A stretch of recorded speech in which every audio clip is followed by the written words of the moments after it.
rimwe cyangwa irindi burya iyubahirizwa ryaryo cyangwa se implementation y'itegeko igira ibyo rihera. Ntabwo itegeko riza gutyo gusa ngo bavuge ngo hari senari ibaye n'itegeko n'iribe aplike, ntabwo ariko bigenda. Hari ibibanza. Icya mbere reka tubanza turebe ngo mu buryo busanzwe Rayon Sport na Mukura bahuye bari muri iri rushanwa rivuze iki mu rwego rw'amategeko.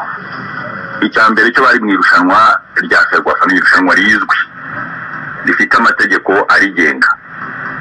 Ikindi cya kabiri ni ukureba ngo mu by'ukuri kwicara ukavuga ngo turarebye, nahoze mbona hari abagenzi banyu ndetse nanjye nabinyuzemo nanyuzeho gatoya nsa n'urebaho, hari ingingo ya 38 ifite n'utwarine yangatungaye igenga donc igenga irushanwa, itegeko rigenga ririya rushanwa ry'igikombe ngira ngo cy'amahoro Mukura na Rayon Sport bakinaga. Hari ibigomba kubanza kurebwa. Ntabwo ari ukuvuga ngo ekipe yakiriye ubwo umuriro ubuze uyicikiyeho igomba guhita iba victime cyangwa se igomba guhita ihanwa n'iryo tegeko. Hari ibigomba guherwaho, nekereza ko ari nabyo byakozwe. Hagombaga gukorwa raporo y'ibyabaye byose mbere no mu gihe mbese cy'umukino, hanyuma iyo raporo igasuzumwa akabona gufatwa umwanzuro. Ngira ngo ni nacyo kugeza ubu ngubu cyari gitegerejwe.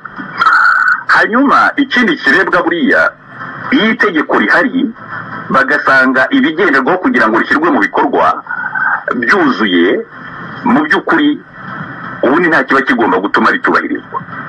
Ariko nanone ntabwo itegeko buri gihe usanga ritanga igisubizo kuri buri senariyo yose ibaye. Niyo mpamvu rimwe na rimwe hari ubwo hashobora no kurebwa no ku zindi senariyo zisa n'iyo yabaye, bakavuga ngo ese isa n'iyi yigeze kuba niyihe, donc hatanzwe umuti cyangwa se hatanzwe igisubizo gute.